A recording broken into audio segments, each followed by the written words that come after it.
Hello बच्चों, कैसे हैं आप सब। आई होप बढ़िया ही होंगे आप सब। बच्चों, ये जो हमारा आज का वीडियो है, ये हमारे डायमेंशंस वाले चैप्टर के कंटिन्यूएशन के लेक्चर्स चल रहे हैं। तो आज का वीडियो हमारे प्रीवियस लेक्चर्स से इंटर रिलेटेड है।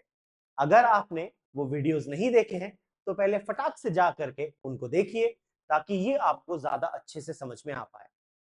अगर आपको याद हो, हमारे लास्ट वीडियो में हम लोगों ने स्टार्ट किया था applications of dimensions. Last video में हमने उसका पहला एप्लीकेशन सीखा था, जो था checking the dimensional consistency of any given equation by using the method of dimensions. ठीक, आज हम लोग सीखेंगे उसका दूसरा एप्लीकेशन। दूसरा एप्लीकेशन है टू डिराइव और deduce relation among the given physical quantities. इसमें आपको जब भी क्वेश्चन दिया जाएगा, आपको क्वेश्चन हमेशा एक ही पैटर्न का आएगा। क्वेश्चन कहेगा ये क्वांटिटीज हैं, तो क्वांटिटीज की फॉर्म में इस गिवन क्वांटिटी का फॉर्मूला बताओ। अब इसमें आपको याद रखना है, क्वेश्चन हमेशा होगा तीन क्वांटिटीज या तीन से कम क्वांटिटीज दी होंगी और एक क्वांटिटी चौथी का फॉर्मूला उन तीन की फॉर्म में निकालना होगा। यहां पर तीन से ज्यादा क्वांटिटीज को हम सिंपल एमएलटी की डायमेंशंस की फॉर्म में सॉल्व नहीं कर सकते, क्योंकि वेरिएबल्स ज्यादा हो जाएंगे और इक्वेशंस कम बनेंगी। ठीक, तो आपको याद रखना है, इसमें हमेशा आपको तीन ही गिवन होगी।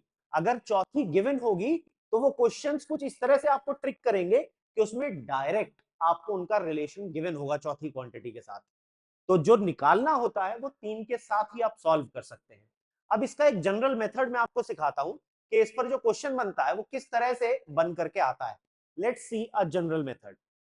इसमें आपको कहा जाएगा एक क्वांटिटी x है जो कि डिपेंड करती है, it depends on quantity a, quantity x depends on quantity b and quantity x depends on quantity c।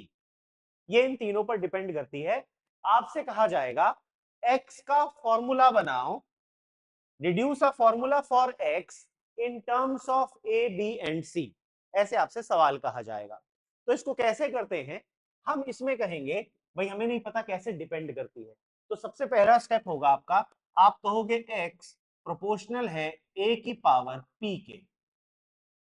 फिर आप कहोगे x ऑल्सो प्रोपोर्शनल है b की पावर q के। फिर आप कहोगे x is also proportional to c की पावर r। इन दोनों प्रोपोर्शनैलिटीज को अगर हम कंबाइन कर दें तो फॉर्मूला लिखा जा सकता है x प्रोपोर्शनल टू a की पावर q, a की पावर p सॉरी,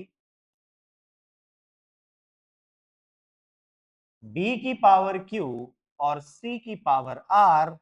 या मैं अगर इस प्रोपोर्शनैलिटी को इक्वालिटी में कन्वर्ट करूं तो RHS पर एक कांस्टेंट मल्टीप्लाई करते हैं।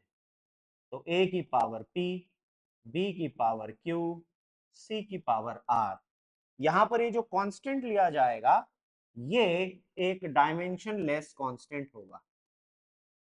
This will be a dimension less constant. ये बात आपको याद रखनी है, ये कांस्टेंट एक डायमेंशन लेस कांस्टेंट होगा इसमें। ठीक है, अब उसके बाद आप क्या करेंगे, उसके बाद आप दोनों साइड पर डायमेंशंस प्लेस करेंगे। इसके बाद आप x के डायमेंशंस लिखेंगे एम एल टी की फॉर्म में, जो भी डायमेंशन फॉर्मूला होंगे इनके उनको रखेंगे। ए का डायमेंशनल फॉर्मूला रखेंगे, बी का डायमेंशनल फॉर्मूला रखेंगे, और ऐसे ही सी का डायमेंशनल फॉर्मूला रखेंगे। उसके बाद ए पी क्यू आर की इक्वेशंस तैयार हो जाएंगी आपके पास, और आप उनको सॉल्व करके इन पी क्यू आर तीन इक्वेशन बननी है, याद रखेंगे there will be three equations, क्योंकि तीन वेरिएबल्स हैं। m की पावर की एक इक्वेशन, l की पावर की एक इक्वेशन और t की पावर की एक इक्वेशन। फिर जब आप उन्हें सॉल्व करेंगे आपके पास आ जाएगा answer for p q and r। इस इक्वेशन में उसकी वैल्यू डालेंगे p q r की, और आपका रिलेशन जो आपको निकालना है वो तैयार हो जाएगा। समझ में आई बात सबको, यस और नो? ठीक, अब इसको हम समझते हैं विद एन एग्जांपल। ऐसे थोड़ा थोड़ा समझ में आएगा, ऐसे आपको लग रहा होगा सर क्या कह रहे हो, कुछ समझ नहीं आ रहा, A B C P Q R. तो चलिए इसको एक एग्जाम्पल से समझते हैं, क्योंकि जब भी हम किसी कॉन्सेप्ट को न्यूमेरिकल या क्वेश्चन की फॉर्म में करते हैं तो हमारा कॉन्सेप्ट ज्यादा बेहतर समझ में आता है और वो कॉन्सेप्ट हमारे अंदर पक्का बन जाता है। आई समझ में बात? तो चलिए स्टार्ट करते हैं क्वेश्चन। पहला क्या है, कंसिडर, मैं साइड हट गया हूं, फटाफट से आप इस क्वेश्चन को नोट कर लीजिए या स्क्रीनशॉट ले लीजिए, whichever suits you। क्वेश्चन है, consider a pendulum having a bob attached to that oscillates under the action of the force of gravity. Suppose that the period of oscillation of the simple pendulum depends on mass m of the bob, length L of the pendulum, acceleration due to gravity g.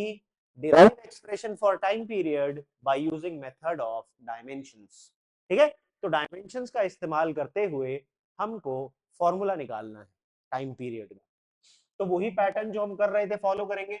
हम कहेंगे भाई time period depend करता है मास की power x के ऊपर, time period depend करता है लेंथ की पावर वाई के ऊपर, टाइम पीरियड डिपेंड करता है एक्सेलरेशन की पावर जेड के ऊपर। भाई हमें यही तो कहा था टाइम पीरियड इन तीन चीजों के ऊपर डिपेंड करता है। अब हमें तो नहीं पता वो डायरेक्टली है इनवर्सली है, तो इसलिए हम मान लेंगे पावर एक्स वाई जेड के हिसाब से डिपेंड करता है। एक्स वाई जेड कुछ भी हो सकता है, +1 -1 1/2 3/2 पावर 3 -3, कुछ भी, एनी वैल्यू, वो वैल्यू हमें डिराइव करनी है। अब हम इन प्रोपोर्शनैलिटी को इक्वालिटी में कन्वर्ट करते हैं। पहले हम इन तीनों को एक साथ लिख देंगे, तो हम कहेंगे m की पावर x, l की पावर y, g की पावर z। जब हम इन तीनों को एक साथ लिख देंगे तो इसको इक्वालिटी में भी कन्वर्ट कर सकते हैं। उसके लिए RHS पर एक कांस्टेंट मल्टीप्लाई कर देंगे k, और इस k की खास बात क्या है कमेंट में बताओ जरा। अभी बताया था मैंने, अगर ध्यान से सुन रहे थे तो k की खास बात क्या थी कमेंट में टाइप करके बताओ जरा। ये जो k है ये एक डायमेंशन लेस कांस्टेंट होता है बच्चों, इसकी कोई डायमेंशन नहीं होती, याद रखना है, it is a dimension less constant. अब हम टाइम के रखेंगे डायमेंशनल फॉर्मूला, तो LHS पर चाहे सिंगल टी ही की फॉर्म में हो, आपको m और l की फॉर्म में भी रखना होता है। तो हम लिखेंगे m0 l0 t की पावर 1, k डायमेंशन लेस है तो डायमेंशंस में इंक्लूड नहीं होगा, m होता है मास की पावर 1 उसकी होल पावर x, फिर l होता है l की पावर 1 उसकी होल पावर y, g है एक्सेलरेशन तो l1 t-2 उसकी होल पावर z। ठीक, अब इन्हें सॉल्व कर लें।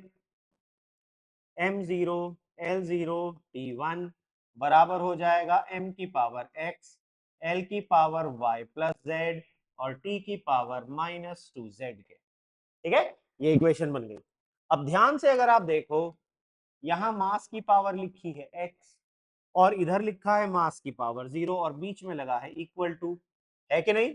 तो ये इक्वल टू तो तभी ट्रू हो सकता है जब x की वैल्यू किसकी बराबर हो जाए, दोनों साइड पर m की पावर्स बराबर हो, तो x की वैल्यू कितनी आ जानी चाहिए, 0। इसी तरीके से अगर आप चेक करो, यहाँ टाइम की पावर लिखी है -2z और यहाँ लिखी है 1 और बीच में लगा है इक्वल टू, तो ये रिलेशन तो तभी ट्रू हो सकता है जब टाइम की दोनों साइड पावर्स बराबर हो जाए। तो मैं कह सकता हूँ -2z इक्वल्स टू 1, या मैं कह सकता हूँ z इक्वल्स टू -1/2, तो z की वैल्यू भी आ गई भाई। अब तीसरा रिलेशन देखते हैं, यहाँ लिखा है y प्लस जेड, देखो l की पावर यहाँ पर क्या लिखी है y प्लस जेड और यहाँ क्या लिखी है 0, दोनों साइड इक्वल होनी चाहिए, तो मैं कह सकता हूँ y plus z should be 0 या y equals to -z, that is minus of -half, तो y की वैल्यू निकल करके आ गई +1/2। एक्स वाई जेड तीनों की वैल्यूज हमारे पास आ गई। अब हमें सिर्फ इतना करना है, ये वैल्यूज इस इक्वेशन में पुट करनी है। तो हम कहेंगे therefore time period t equals to k m की पावर x जो कि है 0, l की पावर y जो कि है हाफ, g की पावर z जो कि है -हाफ। अब किसी वेरिएबल की पावर अगर 0 हो जाए तो इसका मतलब उसकी जगह 1 लिखा जा सकता है, any value raise to power 0 तो मास तो गायब हो गया। और हाफ पावर का मतलब होता है स्क्वायर रूट, और माइनस लगा दो तो मतलब रेसिप्रोकल का स्क्वायर रूट।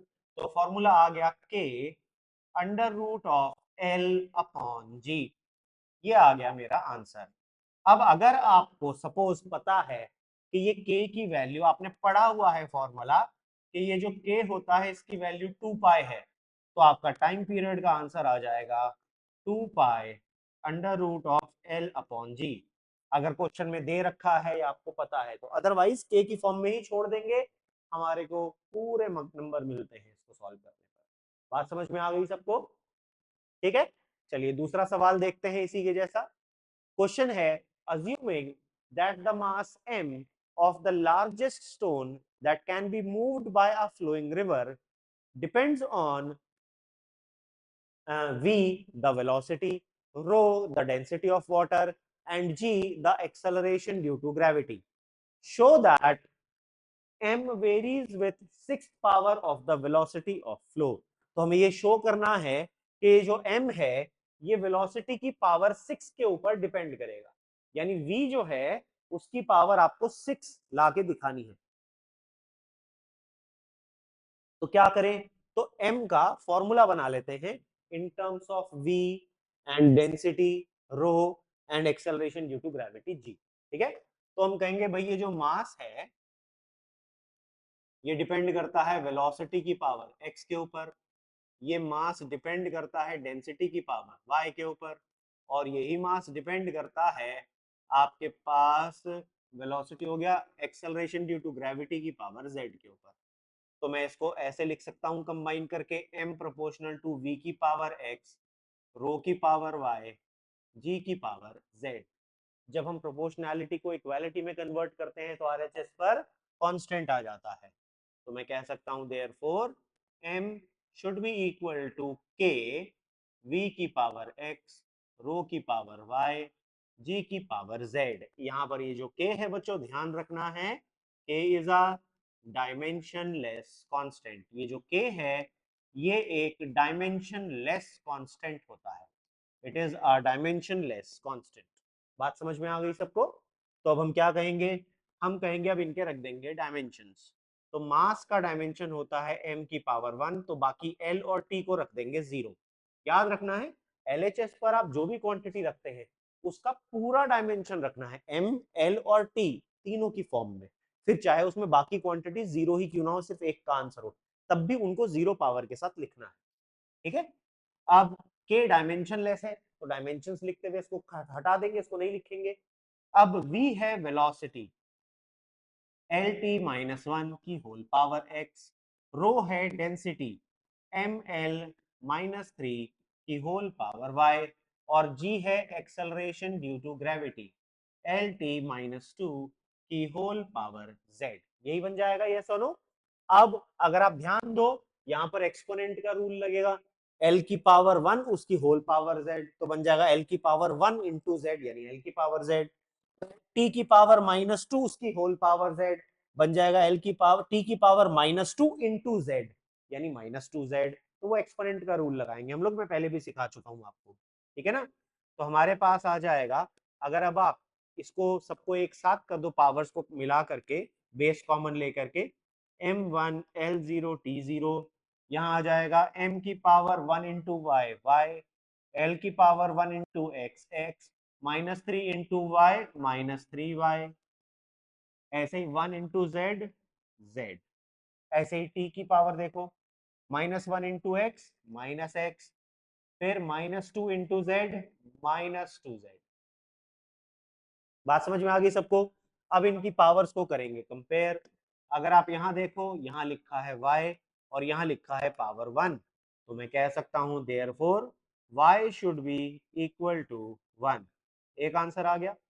अब उसके बाद ये दो इक्वेशंस मेरे पास आई, एक इक्वेशन है x minus three y plus z equals to, compare करो 0।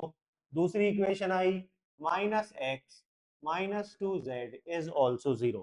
देखो कैसे आई ये इक्वेशन, अगर मैं l की पावर को इधर और इधर कंपेयर करूं तो ये इक्वेशन आ जाएगी, ऐसे ही अगर t की पावर को इधर और इधर कंपेयर करूं तो ये इक्वेशन आ जाएगी। आई बात समझ में, दोनों इक्वेशंस कैसे बनी हमारे पास?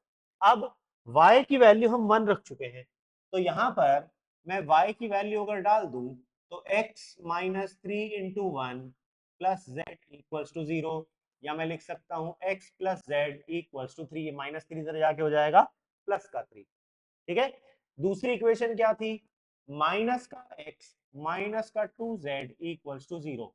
अगर मैं इन दो इक्वेशंस को आपस में कर दूं ऐड, तो मुझे साफ साफ दिख रहा है कि प्लस का x और माइनस का x कैंसिल हो जाएगा।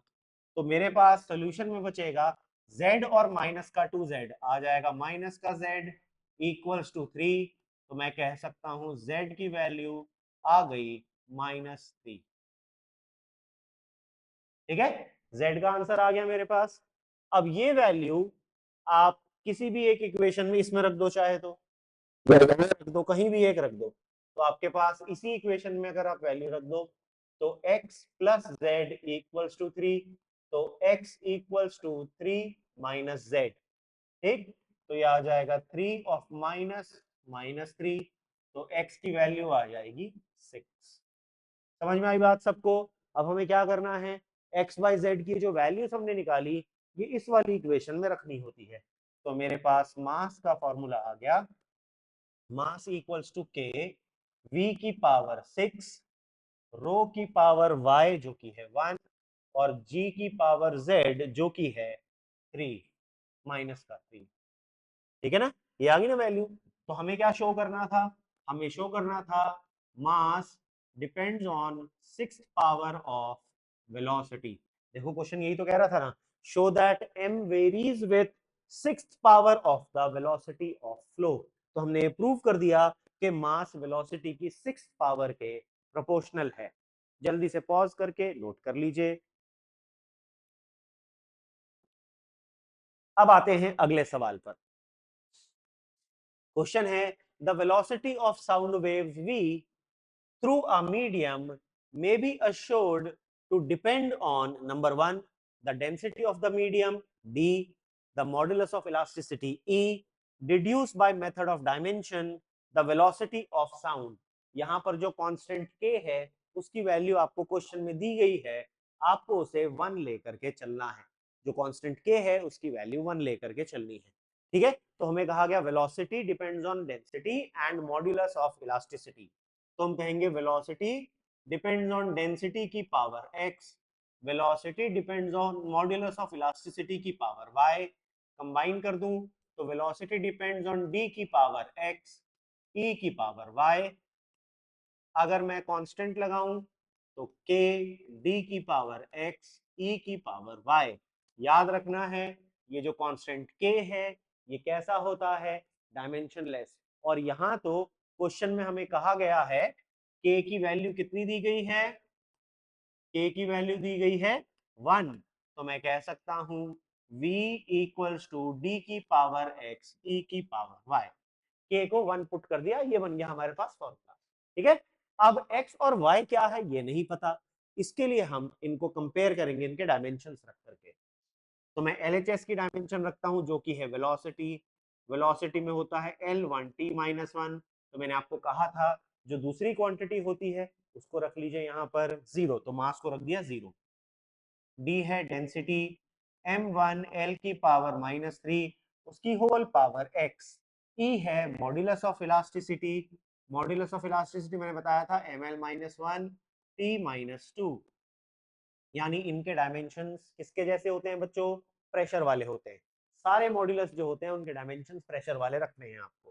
ठीक, तो अब अगर आप इनकी पावर्स को कंबाइन कर दें बेस कॉमन लेकर के, तो आपके पास आ जाएगा m की पावर x और one plus into y y, l की power minus three x minus y और t की पावर माइनस टू वाई। ये इक्वेशन बन जाएगी। अब अगर आप कंपेयर करो, t की पावर यहाँ लिखा है माइनस टू वाई, यहाँ लिखा है माइनस वन, कंपेयर कर लो तो आप कहोगे माइनस टू वाई बराबर माइनस वन। तो y की वैल्यू आ गई वन अपॉन टू, y आ गया। अब दूसरी इक्वेशन को अगर आप कंपेयर करो तो आप कहोगे x प्लस वाई बराबर है जीरो के। तो आप कहोगे ऑल्सो x प्लस वाई बराबर जीरो।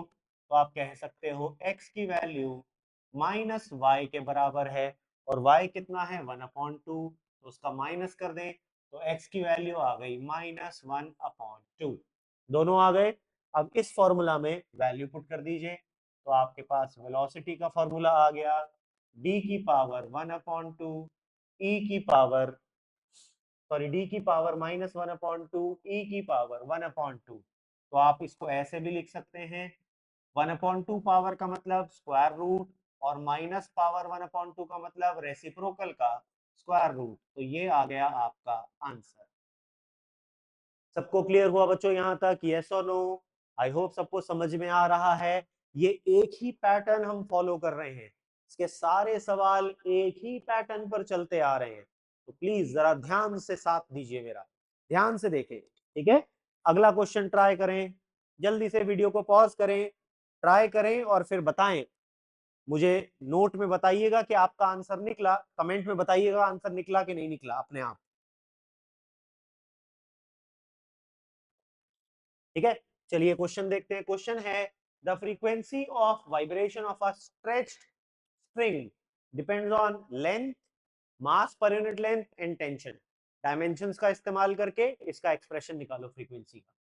तो हम कहेंगे भाई फ्रीक्वेंसी डिपेंड्स ऑन लेंथ की पावर x, मास पर यूनिट लेंथ को m कहा है, फ्रीक्वेंसी डिपेंड्स ऑन m की power y, frequency depends on tension की पावर z। तीनों को कंबाइन कर दूं, फ्रीक्वेंसी प्रोपोर्शनल L की पावर x, m की पावर y, t की पावर z। तो हम कह सकते हैं frequency equals to k, L की पावर x, m की पावर y और t की पावर z। समझ में आई बात सबको? अब दोनों तरफ ये जो k है हमें पता है k क्या होता है यहाँ पर, डायमेंशन लेस कांस्टेंट। अब हम रखेंगे दोनों तरफ डायमेंशंस, और क्योंकि k डायमेंशन लेस है तो डायमेंशन रखते समय इसको हम कर देते हैं निग्लेक्ट, हटा देते हैं, ठीक है? तो हम लिखेंगे न्यू जो कि होती है फ्रीक्वेंसी, तो m0 L0 t की पावर -1, L है लेंथ तो L की पावर 1 उसकी होल पावर x, m है मास पर यूनिट लेंथ। अब देखो m जो है वो है मास पर यूनिट लेंथ, यानी मास अपॉन लेंथ निकला बच्चों। तो मास के लिए m लिखते हैं, लेंथ के लिए l लिखते हैं, तो फॉर्मूला बन गया ml minus 1, m1 l minus 1 की होल पावर y। और t है टेंशन, मैंने बताया था टेंशन क्या होती है, फोर्स होती है। तो फोर्स का होता है m1 l1 t माइनस 2 उसकी होल पावर z। समझ में आ गई बात सबको? अब अगर आप इनकी पावर्स को बेस कॉमन लेकर के पावर्स को कंबाइन कर दें तो यहाँ आ जाएगा m की power y plus z, l की power x minus y plus z और t की पावर -2z। सबसे पहले हम सिंगल वैल्यू को उठाते हैं। सिंगल वैल्यू यहाँ है -2z, यहाँ लिखा है -1, तो कंपेयर करो तो हम कह सकते हैं -2z इक्वल्स टू -1 या z should be equal to 1/2। ये वैल्यू आ गई। उसके बाद डबल वाली वैल्यू उठाओ, y प्लस z किसके बराबर है, 0 के। तो मैं कहूंगा y plus z equals to 0, तो y इक्वल्स टू -z, यानी y की वैल्यू आ गई -1/2। ठीक, अब आते हैं तीसरी इक्वेशन। तीसरी इक्वेशन लिखी है x minus y plus z और इधर l की पावर 0 तो बराबर हो जाएंगी। तो मैं लिखूंगा x minus y plus z बराबर 0। ठीक, तो x की वैल्यू आ जाएगी y माइनस जेड। y कितना है बच्चों, -1/2, माइनस ऑफ z कितना है 1/2। तो मेरे पास x की वैल्यू आ गई -1। बात समझ में आ गई? यस और नो? अब x की वैल्यू -1 आ गई, z की और y की वैल्यू है मेरे पास, तो प्लेस कर दीजिए। तो आपके पास फॉर्मूला आ जाएगा frequency equals to k, l की पावर -1, m की पावर आपके पास है y जो कि है -12 और t की पावर हाफ। तो इसको ऐसे भी लिख सकते हैं k अपॉन l, -1 का मतलब रेसिप्रोकल और हाफ का मतलब होता है स्क्वायर रूट। तो टेंशन आ गया ऊपर और m की पावर -½ है। -½ का मतलब रेसिप्रोकल का स्क्वायर रूट। पहले माइनस के लिए करेंगे रेसिप्रोकल और हाफ के लिए लगा देंगे रूट। समझ में आ गया सबको? यस और नो? आ गया ना समझ बच्चों? ठीक है, जल्दी से वीडियो पॉज करके इसको नोट डाउन कर लो। बच्चों, अगर आपको मेरा पढ़ाया समझ में आ रहा है तो प्लीज इस चैनल को सब्सक्राइब करिए, इस वीडियो को अपने दोस्तों के साथ शेयर कीजिए ताकि वो भी इन वीडियोस का फायदा उठा सकें। अगर आपको फिजिक्स अच्छी लगने लगी है तो प्लीज आप मुझे फॉलो करें इंस्टाग्राम पर भी, और ये हमारा एक प्यारा सा टेलीग्राम चैनल है जहां पर मैं आपको डीपीपीज और स्टडी मटेरियल प्रोवाइड करता हूं। जल्दी से इसको स्कैन करके उसका हिस्सा बन जाएं। याद रखिएगा, आपका सब्सक्रिप्शन मुझे मोटिवेशन देगा ताकि मैं और ज्यादा अच्छी वीडियोस बनाऊं। अगर आपको फिजिक्स अच्छी लगने लगी है तो जरूर से वो जो सब्सक्राइब का बटन है उसे दबा दीजिए, और वो जो बेल का आइकन बना है उस घंटी को भी बचा दीजिए ताकि जैसे ही मैं नेक्स्ट वीडियो अपलोड करता हूं आपके पास तुरंत पहुंच जाए। ओके, मिलते हैं नेक्स्ट वीडियो में, तब तक के लिए टाटा।